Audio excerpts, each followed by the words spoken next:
বাংলাদেশ ব্যাংকের গভর্নর যে নিয়ম এবং আইন পরিচালনা করছে এটা আমাদের বিনিয়োগকারীদের সম্পূর্ণ বিপক্ষে। কারণ উনি এককভাবে সিদ্ধান্ত নিয়ে এই সিদ্ধান্ত দিতে পারে না যে সমস্ত শেয়ার হোল্ডারদের শেয়ার জিরো হয়ে যাবে, টাকা থাকবে না। এটা বাংলাদেশের ইতিহাস না, পৃথিবীর ইতিহাসে নেই। এটা রানিং থাকবে, রানিং থেকে জিরো হয়ে যাবে। আমাদের কথা উনি এখানে স্টপ করে দিলেন কেন, এখানে ফুল স্টপ করলেন কেন? এটা হতে পারে না। এখানে বাংলাদেশ ব্যাংক যে কাজটা করছে নিজের পায়ে নিজে কোড়াল মারছে। এই শেয়ার বাংলাদেশ ব্যাংকের যত শিডিউল ব্যাংকার আছে সমস্ত ব্যাংকের পোর্টফোলিওতে এই শেয়ার আছে। সমস্ত ব্যাংক দেউলিয়া হয়ে যাবে। সরকারি ব্যাংক, সোনালী ব্যাংক, জনতা ব্যাংক, রূপালী ব্যাংকের সিকিউরিটি হাউসে এই শেয়ার আছে। এই সমস্ত শেয়ার যদি জিরো হয়ে যায় এক পর্যায়ে দেখবেন অর্থনীতি চরম আকারে ধস করবে এবং বাংলাদেশ সমস্ত দেউলিয়া হয়ে যাবে। এটা আমি নিশ্চিন্ত দেখতে পাচ্ছি। আমি এই পথ থেকে বাংলাদেশ ব্যাংকের গভর্নরকে ফিরে আসতে বলবো এবং Bangladesh security exchange commission Rashed মাকসুদকে বলবো উনি কোন নিয়মে কোন আইনে এই সমস্ত কার্যকলাপ মেনে নিচ্ছে।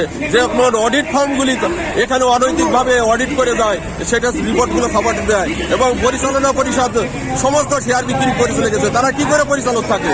তাদের পরিচালনা পরিষদকে ভেঙে দিয়ে নতুন করে যে সমস্ত বিনিয়োগকারী আছে তাদেরকে পরিচালনা পরিষদে বসানোর ব্যবস্থা করে দিই। দেখবেন মার্কেট দ্রুত বেরোবে, কোনো শেয়ার নাই।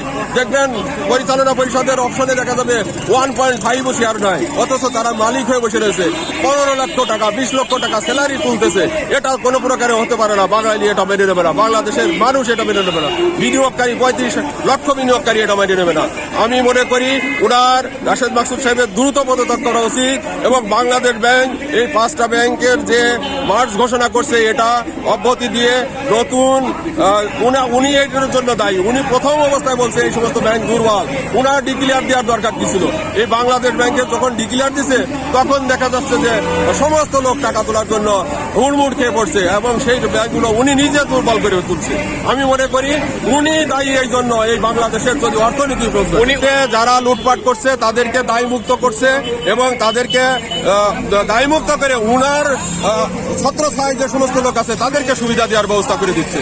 কারণ এরকম হতে পারে না, বাংলাদেশের প্রেক্ষাপটে এটা ইতিহাসে নাই যে কোন বিনিয়োগকারী বা শেয়ার হোল্ডারদের ডিলিস্টিং করে দিয়ে নতুন করে গভর্নমেন্টের টাকা দিয়ে নতুন ব্যাংক করবে, আবার কিছু লোকদেরকে স্বাতন্ত্রশীল লোকদেরকে ফায়দা লুটাবে। এটা হতে পারে।